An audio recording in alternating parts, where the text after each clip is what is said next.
You're right, Jules. Yes, and just text him to the hotline and make sure he can hear us all. Everyone got teas and coffees that they want? So. Hi everyone, sorry. Being a bit annoyed with the tech that we're getting there.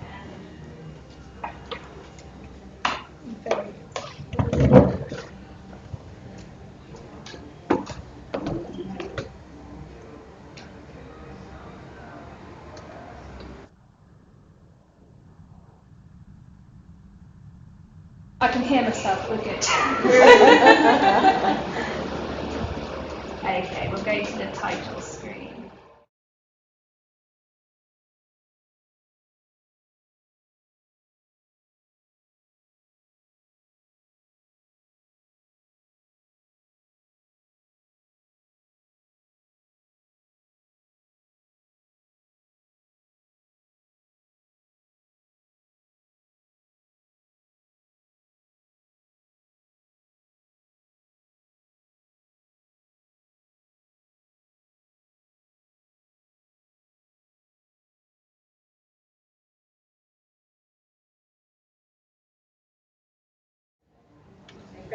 Well, hello everyone, and welcome to the first event of Joy at the festival this week. So I'm Ali, I'm the Chief Executive of Turf Key Arts, and I'm very honoured to be stepping in for the role of Chair today because Sarah Long, our wonderful Disability Ambassador and Trustee, is sadly not well enough to attend the event. She would have been chairing it. Probably a much better chair than me, so I can only hope to represent her appropriately. I am a white woman with brown hair that's curled up on the top of my head, wear brown tortoiseshell rimmed glasses, and wearing a green top with black spots on and a silver necklace. And my pronouns are she and her. So I'm going to get everyone to introduce themselves. And then everyone's going to talk a little bit about their experiences of COVID, and then we've got some questions. But first of all, to my right, we're having the event sign, as you can see, so I'll let the signers introduce themselves. Hello, I'm Jenny. I'm a white woman. I have brown hair, kind of really short, bob, quite sharp haircut, and I'm wearing a black three-quarter length. Hello, I'm Erin. I'm an interpreter. I'm a white woman with long blonde hair and I've got a root. Hi, I'm Lauren. I'm the assistant producer. I'm based from my pronouns are she, her, and I'm a white woman with long brown hair that is brown. I'm wearing green glasses and I've got a navy jumper with lots of colourful flowers with happy and sad faces. Thank you. Hi, it's Anna Jenny. I am the assistant producer of Joey. I am a black young woman, 83 years old. My hair is donut, and I am wearing a black.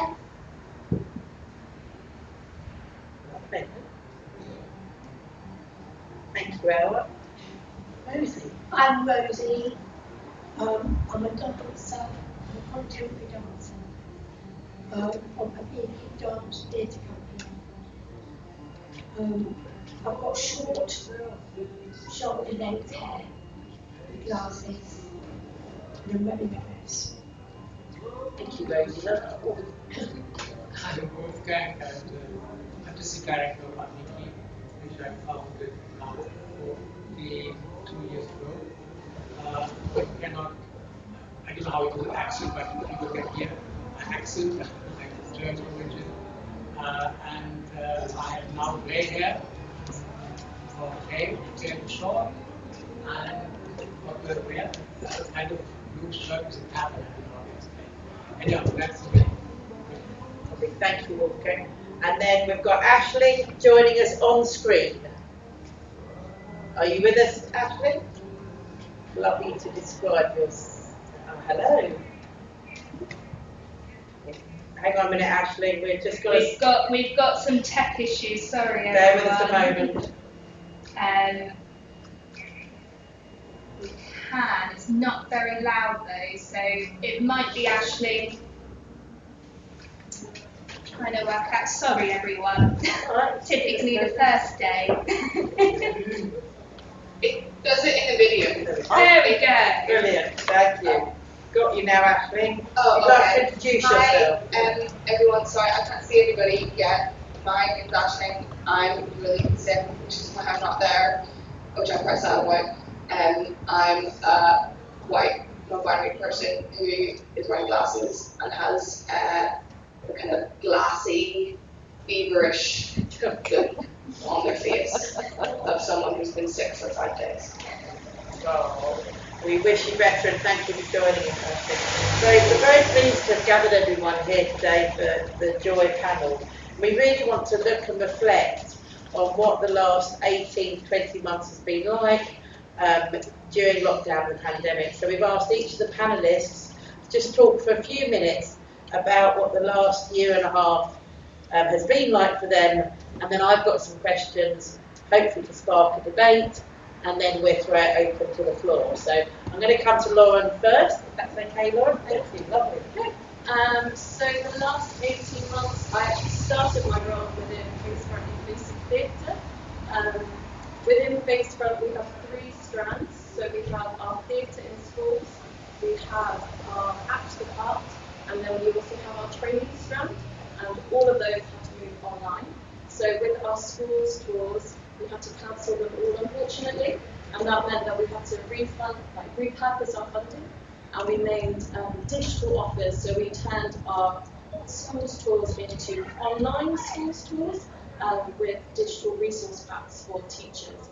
And then all of our Act the Part groups, so our community groups, they also had to move online. So we met through Zoom every week. We did lots of games and activities and did online shows. But access-wise, it was quite challenging. So we had to buy lots of our participants tablets because they didn't have any way to connect. So that was a big thing for us. And we also had our festival, which was the Facefront Fest, and that also had to be put online. And normally every year we'd have a big show and have lots of performances, but instead all of this was online, so we created a radio play. We had to be adaptable. We had to create a show, which meant that we had to get a green screen in our studio. We also created a concept album, things that we'd never made before, just because of COVID and how we had to adapt and make things online rather than live performances. So that's pretty much been our last 18 months. Yeah, thank you, Lauren. I think that's a very similar 18 months to a lot of arts organisations. I certainly have been amazed at how arts organisations have reimagined and been so clever, and it's so many stories like yours. Thank you. Hour. So I think we're doing a lot of acting soon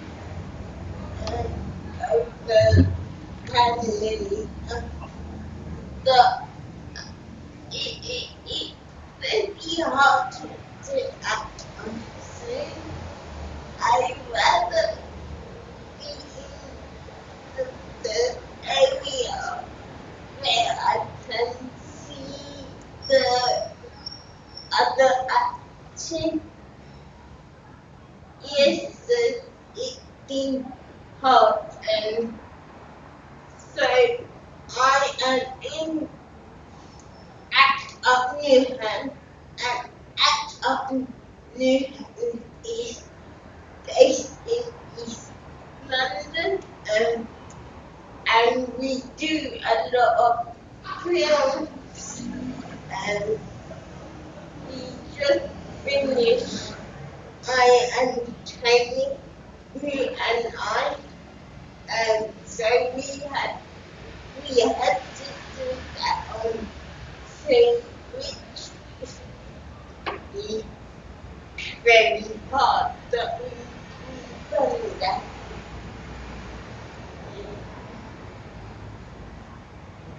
Thank you, Al. That's really, thank you for sharing that. It's good to hear from an individual and freelance perspective as to how that's been like.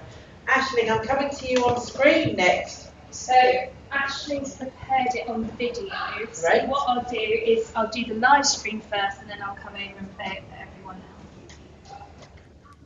Hi, my name is Aisling Gallagher. I'm really sorry I'm not there this evening. I've been looking forward to this for weeks, but my body has had other ideas and I've had a fever for the last 5 days. I am a white person wearing a stripy white t-shirt, messy, needs to be washed hair, and have that glassy look in my eyes and my face that tells you I'm sick.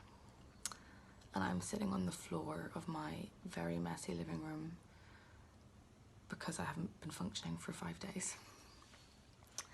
I am an artist and a theatre maker, and I'm a disabled artist and a theatre maker, and I wanted to try and do this to do something because I've been looking forward to this for weeks, and I'm very sad that I can't be there with everybody in person. I actually feel like one of the very lucky ones, because before the pandemic happened, I had almost given up trying to get into theatre and trying to get into arts, and that was because I was finding it so inaccessible and so difficult, and I was working 2 jobs and trying to, manage my health and trying to upskill myself with creative work, and just coming across all of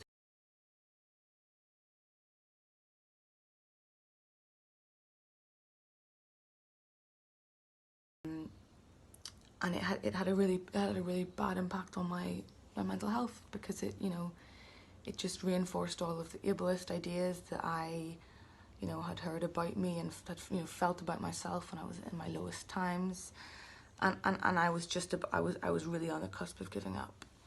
And then just before the pandemic, I did a course with Grey Eye for a week, and doing that course, being in a room full of other disabled people, being in a room full-time with full-time hours, which to me was terrifying to imagine how I could do that. Realising that I could do that if I had the right access adjustments in place. And being in a room with people at the top of their careers who are disabled leaders in the field, which has totally changed everything. And then things began to take off. And then obviously everything got cancelled when the pandemic hit. And then when the pandemic hit, at the start, once the initial panic of everything, not that it ever stopped, but once the initial panic and survival stuff and, figuring out what I could do to help other people and keep myself safe eased off a little bit, I realised I had all of this energy that I wasn't wasting on travelling places, interacting with people, processing noise and light and sound that just the outside world has. I wasn't doing any of that, and so I had all this creative and all this time and energy and space in my brain to think. My friend and I, Callum Perrin, we created a company, and we called ourselves Good Behaviour. And it was basically because I went to a workshop about creating a theatre company and realised, oh, it's actually not that complicated. Why don't I do it now, so that in 3 months' time, when everything's back to normal, famous last words, we'll be able to make work. And basically, because of the conditions that we were making work in, remotely, it wasn't theatre as we knew it, it made us open our minds and expand into things that that I definitely didn't think I'd ever do. And for me, that was a lot of audio work, and Callum's a sound designer, so I learned so much about audio and sound from him. I did writing. I realised that actually I am a good producer. I didn't realise that a lot of producing was like project management, and so happily realised I could do a lot of that. And honestly, those first few months were completely life-changing, because, well, and obviously in both good and bad ways, because while the world was burning around us and the things that were happening to disabled people were happening. Sorry, my storage got full. So while the world was burning around us and you know, disabled people were, like, we all, I don't need to say it, everyone in this room will know what I'm talking about. It felt like the way that I was able to keep myself going was by creating stuff. And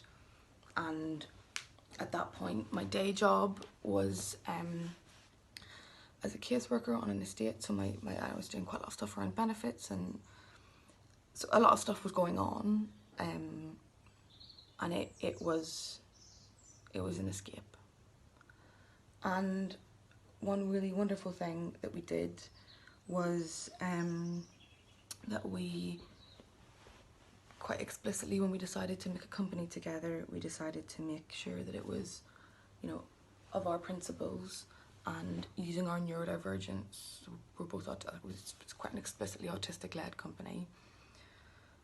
Using our neurodivergence in our creative work. And at one point then, a few months later, that led to a commission, and we created this really cool zine about using your neurodivergence in creative work. You can find that on our website.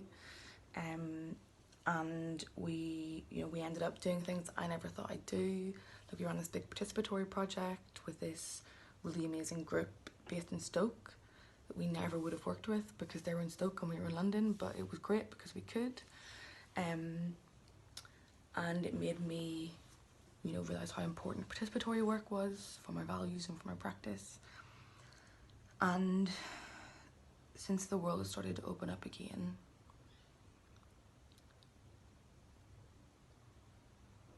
the things that have come from that are how hard we have to fight for any gains we made under this last year,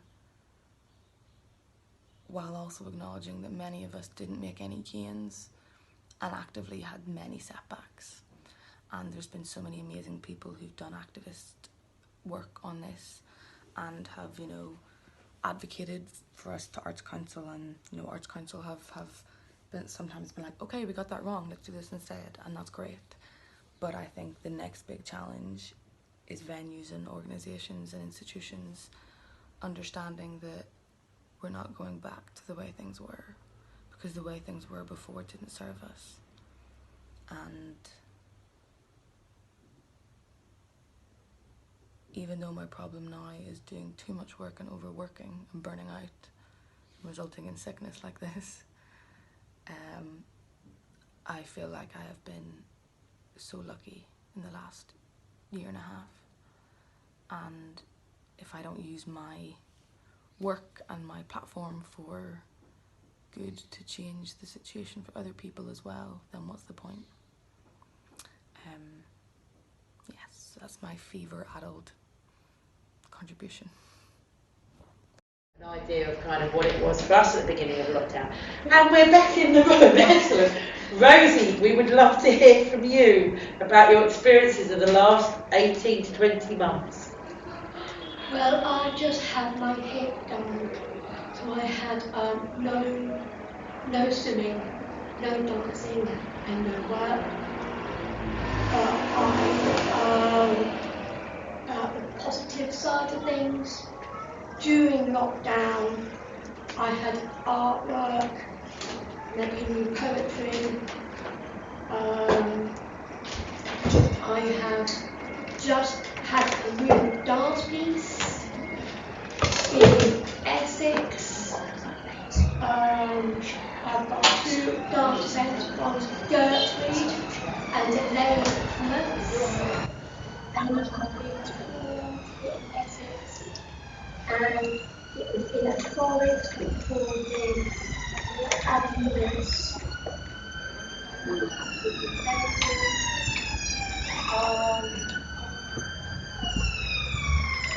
Absolutely amazing music, amazing dance piece.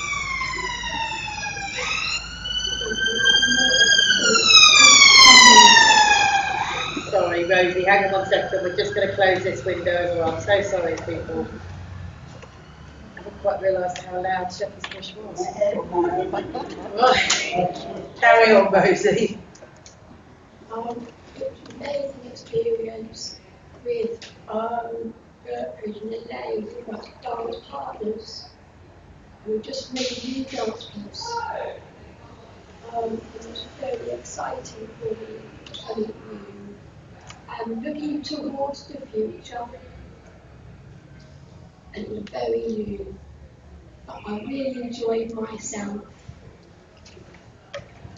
It's absolutely amazing. I just had a new hip. Thank you, Rosie, and thank you for sharing. And, I think you certainly picked your time to have a new hit. Yes. When everyone was shut down. And last but by no means least, Wolfgang. Okay, well, it all happened very quickly, as most of you know. Suddenly, we were told no classes, literally from one day to the other. I came to a meeting at the Lyric, and they said, no, even if we can't do the theater, but classes will go on. I come home, I get an email from the Lyric, classes are cut. I got an email from the school I'm teaching, classes are cut, from one day to the other. On the Saturday, we had our last, one of our rehearsals at the Lyric, and the last one before the Easter break was going to be at the Lyric. On the Wednesday, it was cut. At that time, we still had hope that after the Easter break, we would carry on and we could perform our 40th anniversary production in May. But as you know, everything was cancelled. And now I was told we hope to do it next year in the last week of June, I believe, if it comes off. So that was rather all very sudden. So then I was told, we have to do it online, we have to do Zoom. I was a little bit taken aback. I could not see how our dance can happen on Zoom, but our major thing is to be able to collectively touch each other and be connected, and our energy flow from one to the other through touch. So that was a very daunting thing for me. I said, I really didn't like it. I thought, no, I don't like it. But anyhow, I said, you have to do it. So when the first time I did it, and suddenly I realized that somehow or the other we found a way of doing it, and the people seemed to have liked it. So I said, oh well, I didn't think it would work, but it works differently. So we have to approach it differently, to find a way to be creatively differently, but be connected but not physically. So that was a challenge, but it went on. And as Ali pointed out, it had a very positive side, because we have once a month or so, we have an open day. Open workshop. Open workshop day. And normally we have local people coming to attend our classes to see how we work in Amiki. But suddenly, as we were taken aback that we had certain people from all over Europe turning up. And people from America, some people turned up and got there at 9 o'clock at 2 o'clock in the morning. But we also realized that we had friends in Japan and Australia who could not take part because we were doing it in Amiki time on a Wednesday evening. So we then created a special class for the people who could not on a Saturday to have the Japanese and Australian people to join us. That was equally successful. They all wanted more. So Ali now proposed quite rightly, in order to keep it going, we should not exclude those people and carry on with the Zoom to a certain extent. Or maybe even have half Zoom, I don't know how it's going to work, half Zoom, half proper connection. We still haven't worked that out, but we will. Yeah. So that was very, very strange. So from the moment of despair, when I thought, oh my goodness, because my art is to connect with people physically, how can I do it? It turned out to have a positive side to it. I didn't think it was possible. Yes, please. Can I ask a question?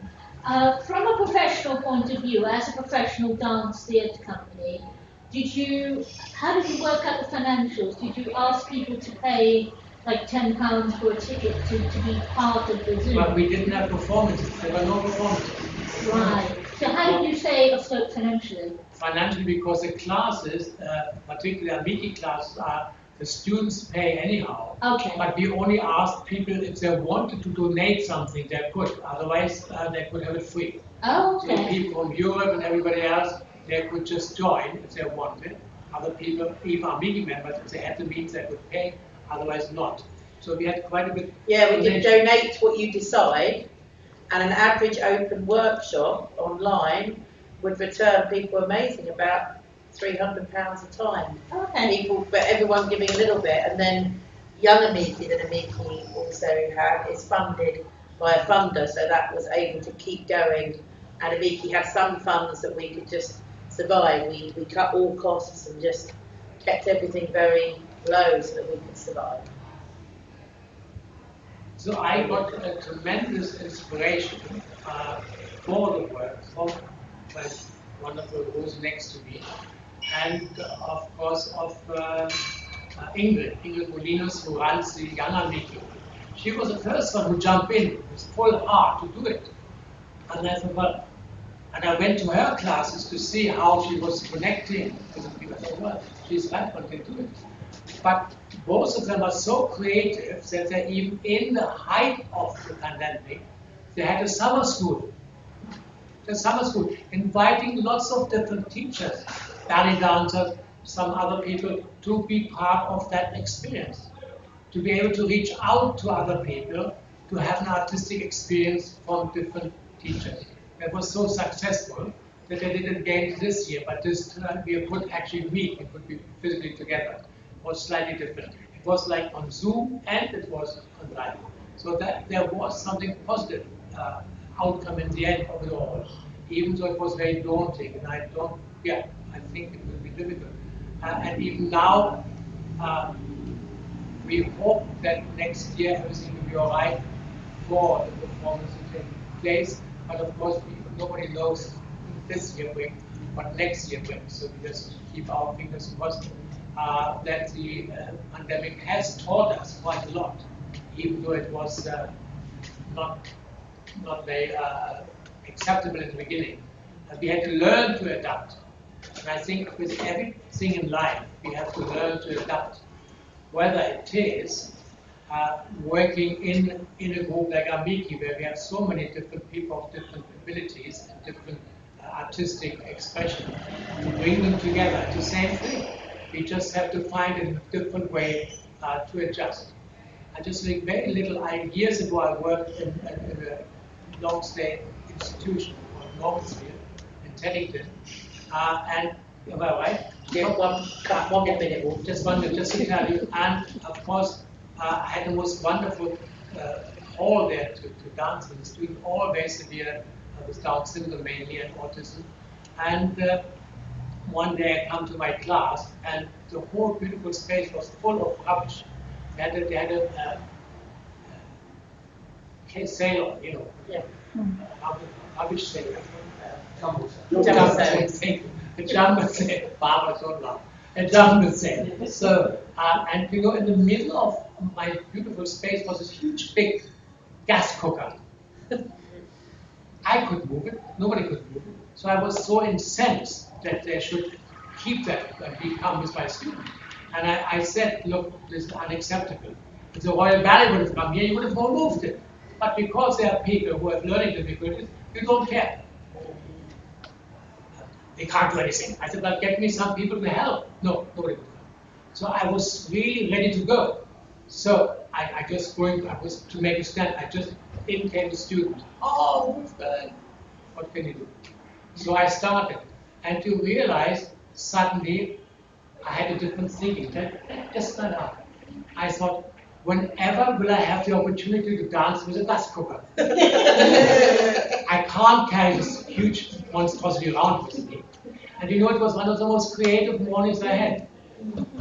Trying to find ways of doing it, changing it into something else, dancing around it, you know. It was a magic, but only because I was able to change my mindset. Like exactly what happened now with Coco. Thank you, Wolfgang. On that sort of brilliant note, actually, thank you, panellists, for sharing so honestly.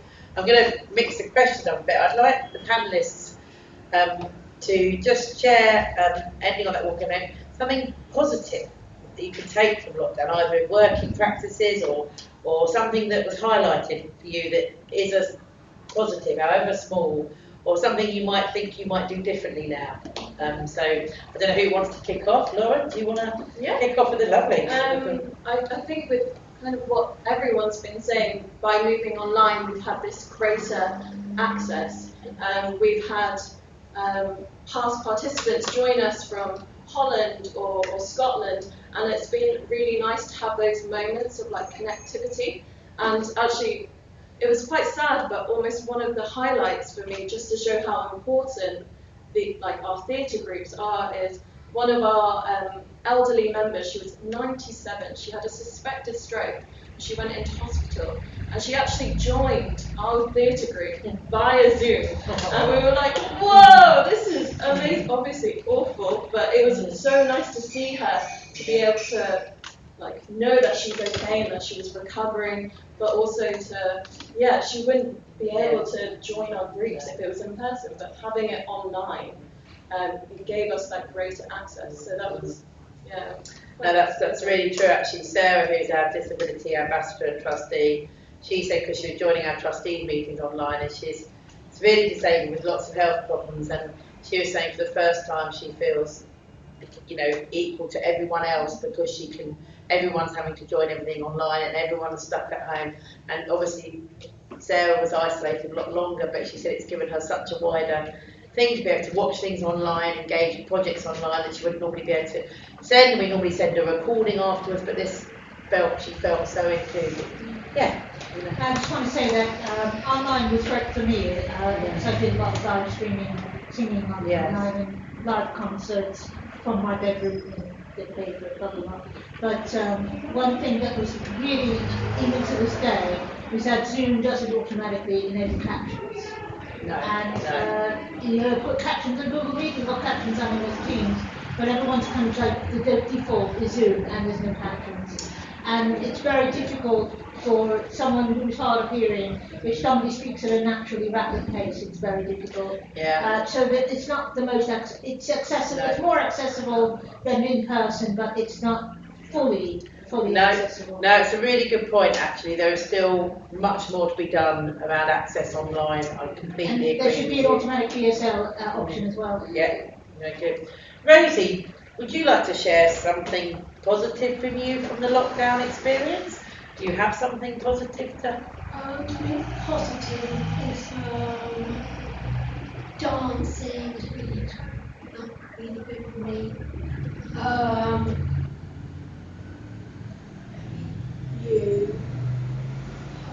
Very good experience. Yeah. Especially as a MC. I find it very interesting. Very sort of comforting. It's all very new. But this is absolutely good to me. Awa, have you got something positive from lockdown? Or I'd say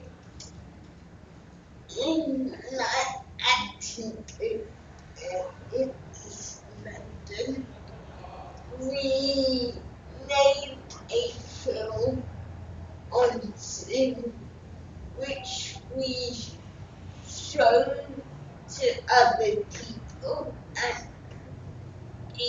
was so good to read from other people. Yeah, so. Thank you, Al. So the ability to be able to make work and share work online was really, really good. I've heard that from a lot. I think Liz from the audience wanted to add something. Liz? I had a good experience. A good experience. The lockdown we no one coming, but my family decided to go on Zoom. Your family went on Zoom. Yeah. And they decided dancing, garden, and we're so good. I have more closer to my family. Yeah. I know them more. Yeah. That's really, really, I've heard that a lot, people seeing more of their family on screen than they have, so that is a positive. Wolfgang, I mean, you said quite a bit, but have you got another positive to share? I kind of repeat that not just us here in the room, but lots of individual artists suddenly found ways in music, art, dance, theatre, to find a way to carry on. That was amazing, not just us here. Many, as you know, some people started choirs from getting people on Zoom together and from all sorts of things. There were so many extraordinary things happening that would have never happened if it hadn't been for COVID. So we are indirectly should be grateful that we found new ways, like I just said. That was the most important. I was particularly happy when Turkey introduced a scheme that we went out to teach people who could not have the access to Zoom. And that is one point. The tragedy was that not everybody could take part of it because they were didn't have the technical ability to do it or didn't have the technical facility to do it. And even the homes, people had to rely on staff who wanted them to have that experience, who put themselves out to make sure they could join the classes, whatever there was, they would join in. And that I have great respect for those people who work in those homes, who make it possible for people to have access to have an experience, artistic experience. Yes, excellent. Yeah. I made videos of sing-alongs for care homes and for facilities. Yeah. So that was that way around it because I couldn't even continent what it's like to have dementia, not have access to regular visits and not have access to activities. I can just imagine it must have been just an absolute bloodbath and it must have been just dying off in the road. And it just makes me well up when I think about it. So I thought I've got to do something. So I started getting in touch with these organisations and everybody else for them. I wanted to just, you said something about someone who had 2 strokes who was joining you online. I've had 2 strokes, and 2 strokes is not the end of one's. It's always. I know. Maybe she might have had more severe stroke, but I found that the arts is also quite a good healer. Yes, yeah. I was going to say, I think my positive is seeing how arts organisations all adapted so quickly, and we really did make it a priority at Turnkey to reach people. But for me personally, it was also how my team all came together. Like, you didn't think we could get any closer as a team, but the fact that everyone went that extra distance to support and adapt, and because we had 2 days to pack up the office and clear out. And if you said to me you're going to spend a year working from home, I never would have believed you. And it was amazing, the resilience and resourcefulness, and I've seen that through the arts organisations at all levels, and it's really impressed me. Some arts organisations have been soup kitchens, some have been food banks done, and I just think that sense of community. I'm just going to throw it out there for our panellists, and obviously take questions. Is there what do you think going forward is the biggest challenge facing disability arts now over the next year to 2 years? What do we think is the biggest challenge that's going to face disability arts? Al, yeah. I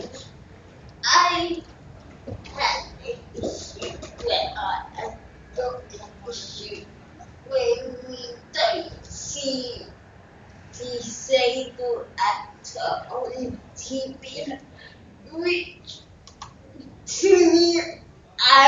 I don't understand and it makes sense.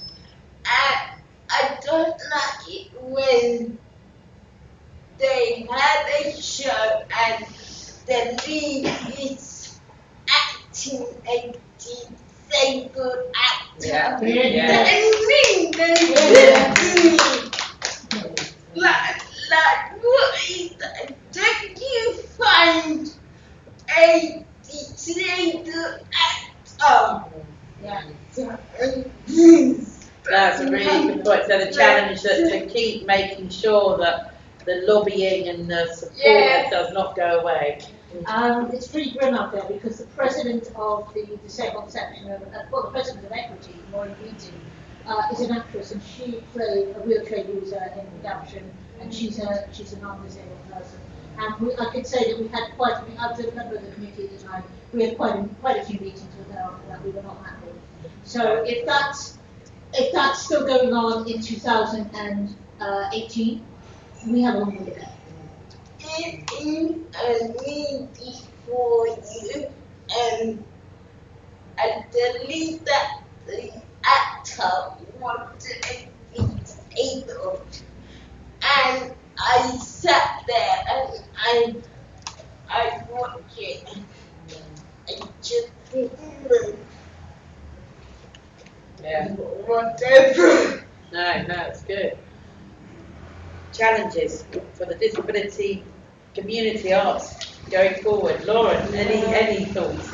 Yeah. I completely agree with our representation and visibility, but also to add on that, our Blue Sky actors, we're normally based at Stratford Circus Arts Centre, and that's closing down, and it's been turned into a youth zone, and we now don't have access to it, do we? No, we're any acting whatsoever. Yeah, and I think a big problem going forward is this lack of access that disabled actors and charities have to professional spaces, and that makes me very angry because they'll say, oh, you can go into a church hall or you can go into this community pool, but it's not the same. We're professional actors and we deserve professional facilities. Yeah, very true.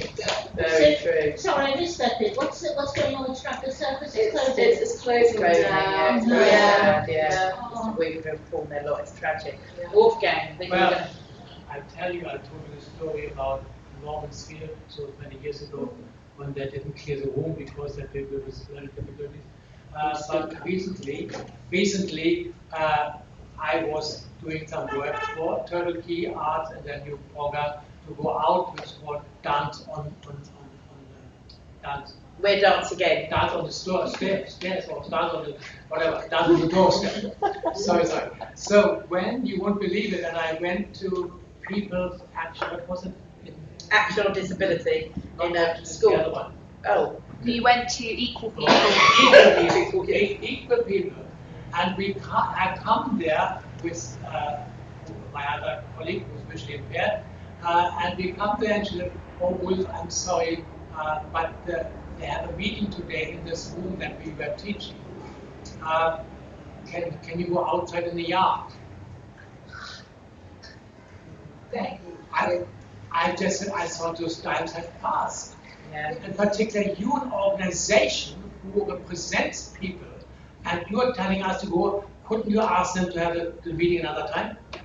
This was a disability-led organization. Yes. Telling you to go in the yard. Yeah. Yes. That is But I'm just telling you, it's not gone yet. As you said, all the subject matters they have. We think we've come a long way, but we still have to carry on because even the people who are there, and I said, this is disgusting. And I said, I don't believe it, but anyhow. Well, there's different types of disabilities. So perhaps the people who had run that organization didn't have any empathy with the groups that you were working with. Maybe they had different types of disability. But they were part of we booked the space, but that's so it was a space that we booked, so we shouldn't have been moved. So that's okay. Right. But, that's a really good point. It's abhorrent. It's absolutely abhorrent. Well, that still happens, but I mean, not that the woman who, it wasn't her fault, she was delightful, wonderful, but she from high up, she was told, put him somewhere else. Even though we had only 2 students at the time, right? But I said, I don't care, there's 1 student. The room was booked for those people, not for that. So anyhow, I let Steve off and I let them know what I felt. But that's what I mean. Not many things have to be still intact before we can call us an equal society. Yes. We are not equal. Thank you. Rosie, what do you think are the challenges facing the future for disability arts? I think it's going to be moving towards a great thing, because I'm just as I am. Just being yourself. Being glad. We're going to move forward. That's what I feel as a person. Just get out there.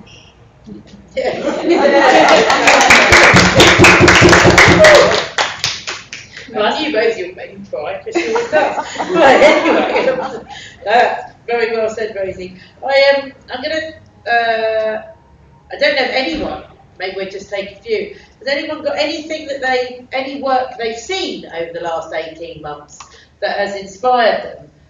Online, any performances, anything they've seen by artists that's inspired them over the last 18 months in lockdown? Is there something you saw? Rosie, is there something you saw that inspired you online or live, if you managed to?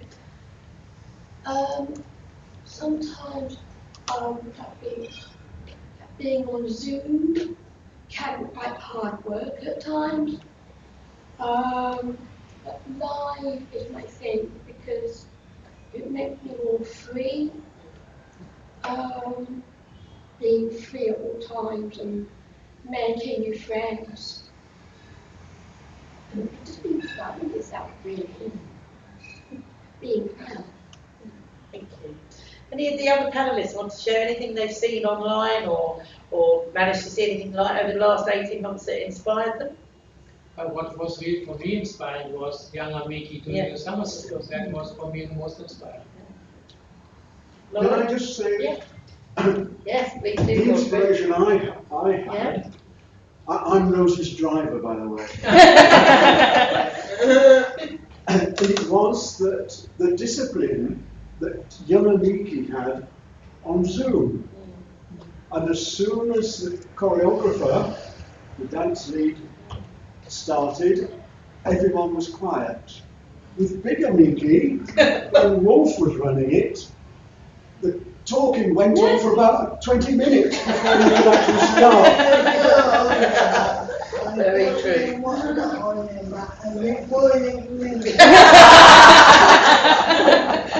Brilliant, thank you, Godfrey. Lauren, is there anything you've seen that's sort of inspired you? I think the same our community groups and our members within those groups probably were the most inspiring to me because they would come every week with a new song that they had written, or maybe a story or a piece of music, and I felt that was really inspiring to me, and that is what kept me being creative. But I also really liked there was a lot of like geolocated sound walks and sound experiences, and I did a few of those, and they were fab.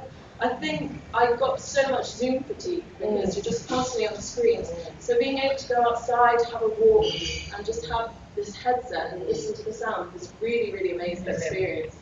Yeah, so I really like that. Awa, anything for you? I do.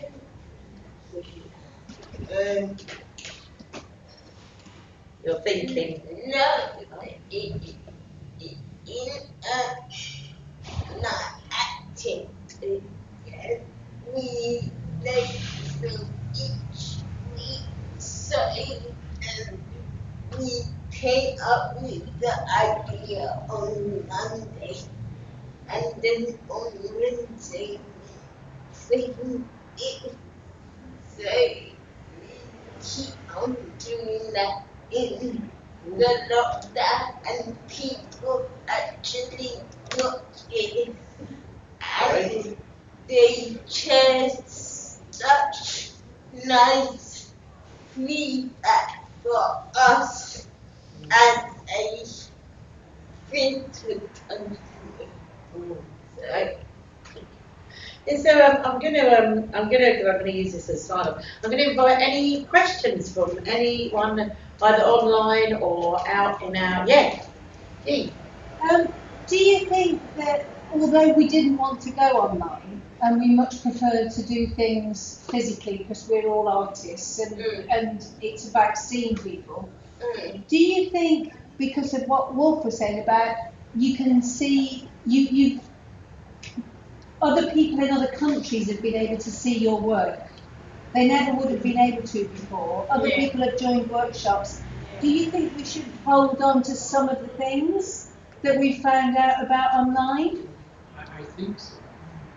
Yeah, I think so. What do you think? Yeah, I think so. I think if we could keep a blended model, even if we went maybe, we were thinking monthly of opening up a Miki, so there's a class monthly online, or I mean, as we move into rehearsals, it's harder, but definitely keeping some form of blended learning, or maybe some part of the projects online, so that it keeps that connection and access. What about you, Laura? What are you thinking as a company? Yeah, completely agree. I think we're very, very excited to get back in person. So I think that is our priority at the moment, and we're very slow.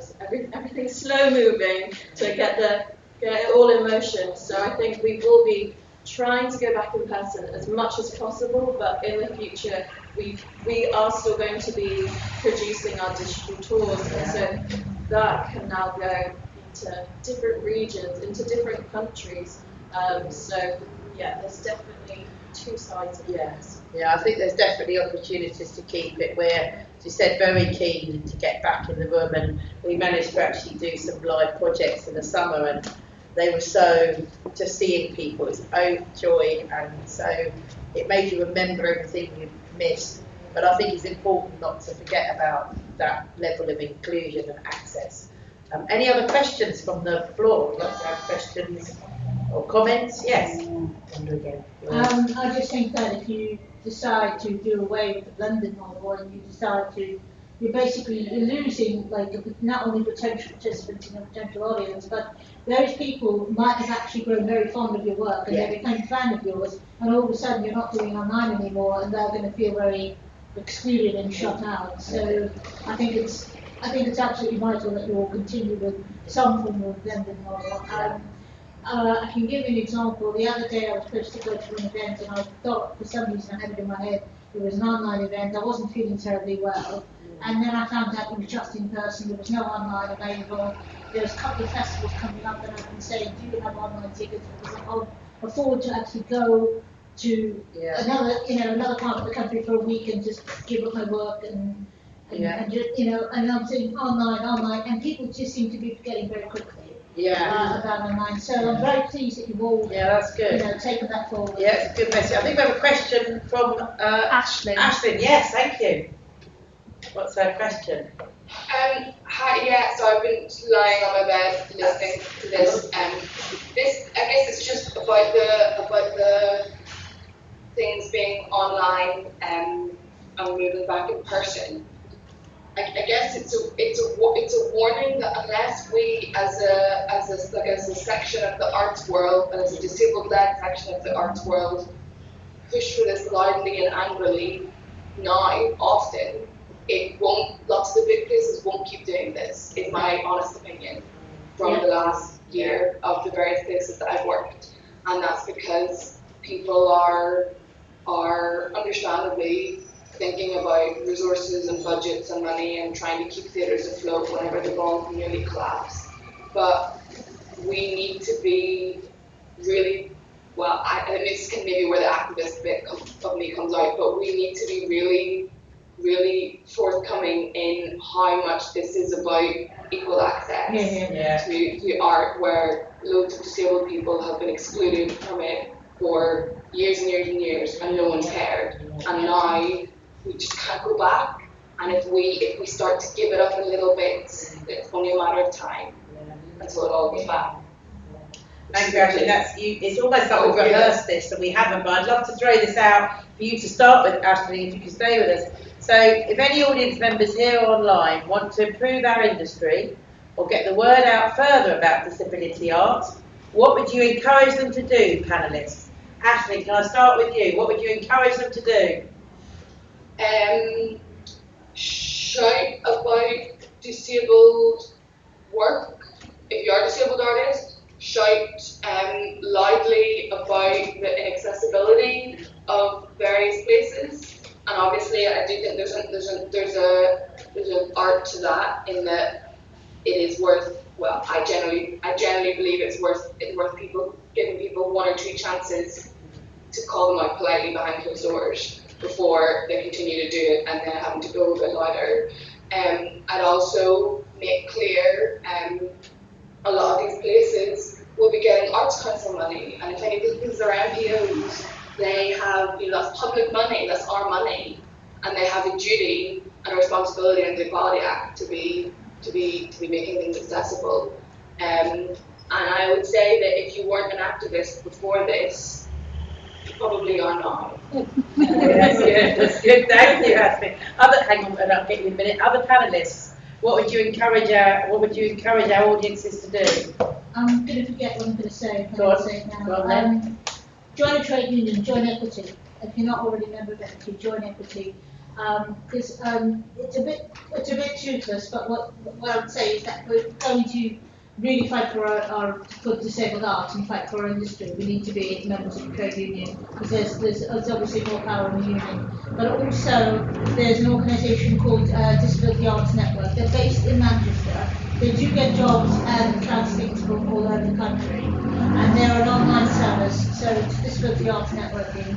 And it came out of a service called We Shall Not Be Removed, which is now, obviously now that we're not in sort of panic mode with the pandemic, that's kind of dissolved. But out of it came this Disabled Arts Networking, which is a weekly newsletter with jobs and casting opportunities from different aspects of the industry, from dance to lighting directors to performers. Yeah. And even though they're based in Manchester, they do have a lot of online events that anyone can access. So yeah, join a trade union and Disability Arts Network, and just be very, very don't be backward and coming forward in terms of fighting for what you deserve. Because you're being pushed out in the yard. If that were me.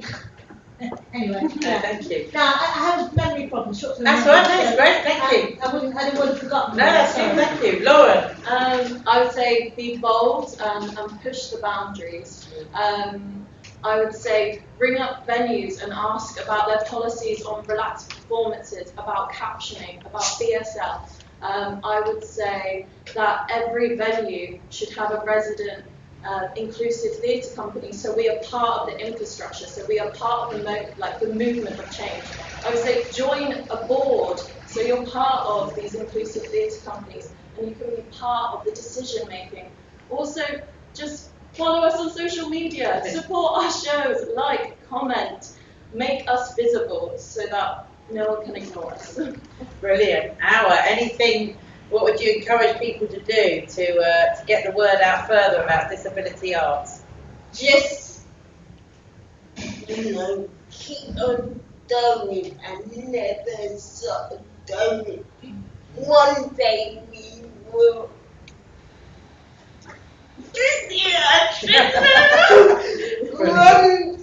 One day we will be a world full of disabled friendly people that we right now we just need to fight with it.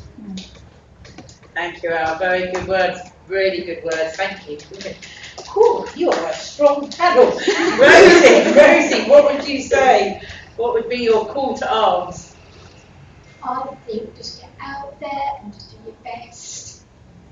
Just get out there. Thank Be you. yourself.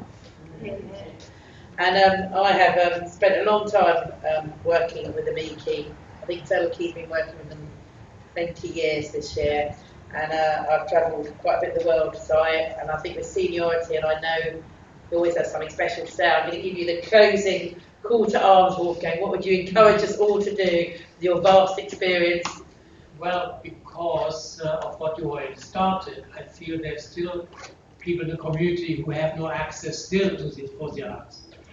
They are either not living in a home, they are living maybe with elderly parents who cannot do anything, to sort out those people, find out if we can let them have experience of the art form, music, of singing, of painting, whatever, and then send somebody in, maybe on a one-to-one, just to let them have another experience. And that's what I think Turtle Art is already on to now. That's what I feel for most people who are not able to access any other way, only because of people like you and find out. That's my hope. Thank you all.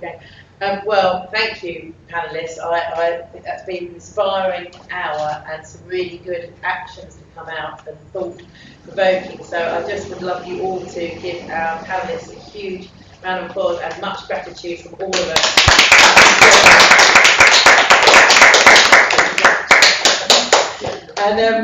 And thank you, all of you, for coming. This is the beginning of Joy 2021. We're really excited to be bringing live and online work all this week. There are evenings, Wednesday, Thursday, and Friday night happening, yes. You can come and see Rosie perform. You can come and see what Hours produced. It's a really fantastic lineup. They've worked incredibly hard, and I really hope you can join us this week, either online or live, and just be part of Joy, spread the joy. It's a fantastic disability community festival, and it's for everyone, and we hope we can continue it for more. And this is just the start, so thank you all of you for being part of the beginning of Joy 21. Thank you all.